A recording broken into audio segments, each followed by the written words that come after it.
So what's been going on with Taylor Heinicke? I feel like this Washington team is a team we wrote off pretty early on, but maybe we shouldn't have, potentially, or maybe we should have. I don't know. It's an interesting conversation, and I'm going to figure out what it is in this video. What is the good and bad of Heinicke, and does he make the Washington football team a playoff team, or maybe even more? Well, let's get into it. Well, first, let's start off with this play. So it's going to be a zone coverage play. You see the concept on the screen that Philadelphia is in quarters coverage. You see the concept that the Washington football team are running here, which is, you have a receiver who's going to run a deeper route that should, hopefully push the safeties further deep. You're also going to run a play action on top of this. So, Washington is a team that likes to run the ball. They like to set up play action, that kind of stuff, and they can be effective at it, and it's going to work here. Watch as the linebackers actually, I think, did a pretty good job on this play of not getting too far in, but still, it's a deep enough route here that for Heinicke, he has a window to make this throw, and this is something he is doing at a better level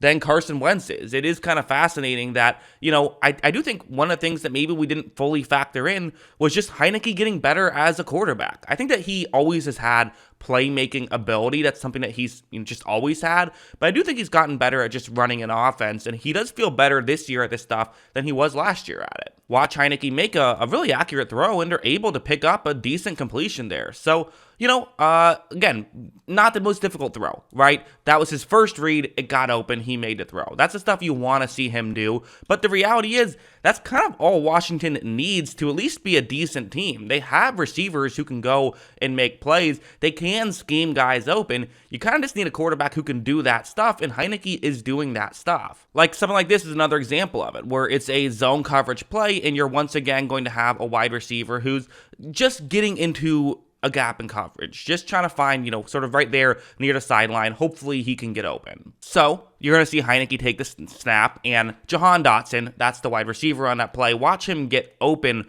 right here. But again, it's not wide open. It's relatively open, though. This is something that you want to see your quarterback be able to make. It's almost like, I don't know, I don't want to say it's a complete layup, but like it's maybe a free throw, perhaps, like something that you expect a quarterback to be able to make at a high level of consistency. And Heinicke, again, he makes the free throw there, right?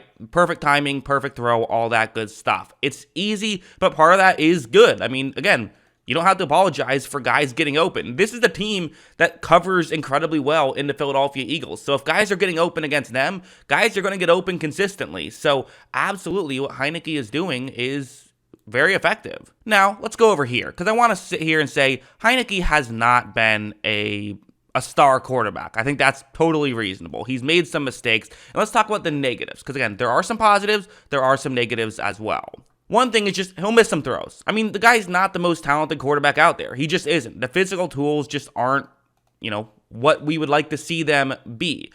Pro Football Focus has him rated as the worst quarterback in football this season. I don't agree with that at all. I think I can see why, he isn't graded super highly. He has had a couple rough games and will make a play or two that are just boneheaded plays every game, it seems like, including this one, which we'll get to in a second. I don't agree with him being the worst, though. I think that he does some nice things. This play will not be one of them, though. You see how it can work. Heinicke is going to take the snap. He is going to run a play action. You see, once again, get a player open. And I'm assuming this is part of why you have these situations where maybe Heinicke does not get the credit for some of the positive plays because guys are getting open, but does get the disadvantage of missing the open guys. Also, this confused me a little bit because on the screen, it looks like that's number 11. And I'm like, Carson Wentz is running routes? No, that's number 17. That's Terry McLaurin. Working on Darius Slay, getting open against Darius Slay. There's a passing lane here. However, as you see, Heinicke just misses this throw. I think it's totally fair to say Heinicke has not been playing incredible football. I think that's totally fair to say. In fact, it would be weird to say he has been playing great football. He's been winning, so you like that he's winning, but is it more of a coincidence? Well, maybe to some degree, because like I said, there are some boneheaded plays in there. Like something like this is just, this is just not a great play. It just isn't. Like that's simply how it is. It's a cover 2 zone, and again, you have Terry McLaurin on the outside, and listen, if I had Terry McLaurin and I was a quarterback, I'd throw the ball to him every play too. I get it. He's someone who, when he's not open, he's still open. Sure, that's fine. But, if you're going to make this throw, you have to get it underneath the safety, right? That's when you have to do it. And given the fact that you're on the hash marks on the bottom of the screen, it's going to be a difficult throw, but that doesn't mean you shouldn't do it. Just it's going to be a difficult throw, and you have to be careful if you do it. As you see, Heinicke takes a snap. Heinicke looks in that direction, and you see right here, okay, there's kind of a window, but this is going to take a great throw, right? You're really going to probably have to bomb it, get it there very quickly, and get it towards the sideline.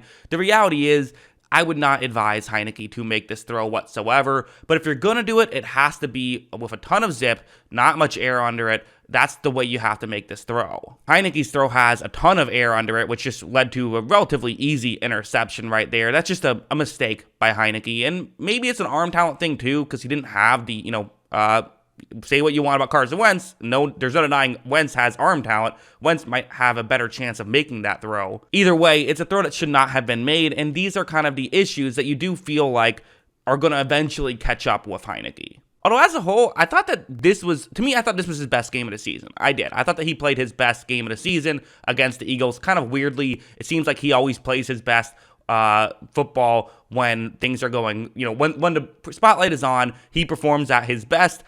Even though his passer rating was in the 60s, it was the worst passer rating game of his the season. But passer rating works in big sample sizes, I think, and small sample sizes can be a very flawed stat. He made some really tough throws, and let's show probably the toughest one. This is going to be zone coverage. You see Terry McLaurin on the outside, one-on-one matchup against Darius Slay. Big-time matchup, superstar on superstar. Watch what happens. As you see, Heinicke runs the play action. Heinicke is going to look down the field. You see McLaurin has a little bit of separation, but it's tough. I mean, it's going to take a good throw here, and this is the type of throw where it's less about zip and more about accuracy. A lot of times these deep shots like this tend to be more about accuracy than actual arm strength itself, which is good for Heinicke. Watch Heinicke really put this one, it's a great throw. I mean, that's perfectly on the money. If you just make one or two of those a game, that can really be the difference in a football game. Just one or two of those types of plays. That's a huge play for the Washington football team.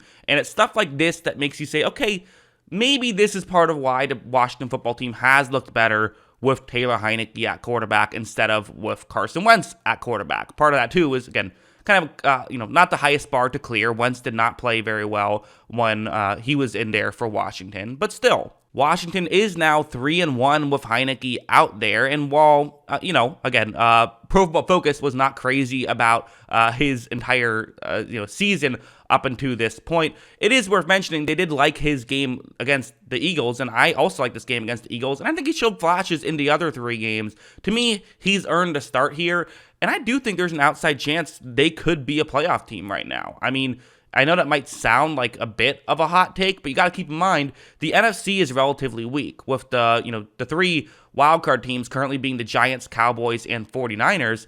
As of right now, Washington is just a half game back of the 49ers, and they are only 1.5 games back of the Dallas Cowboys. Of course, they play plenty of those NFC East teams again, so there's absolutely a chance that they could sneak in, and for all we know, we could see 4 NFC East teams in the playoffs. Who would have thought? But yeah, that's kind of my thoughts on Heinicke. He's a flawed player, but he's doing enough to get them to win football games. We'll see if it continues. That's what I think. What do you guys think? Let me know in the comments below.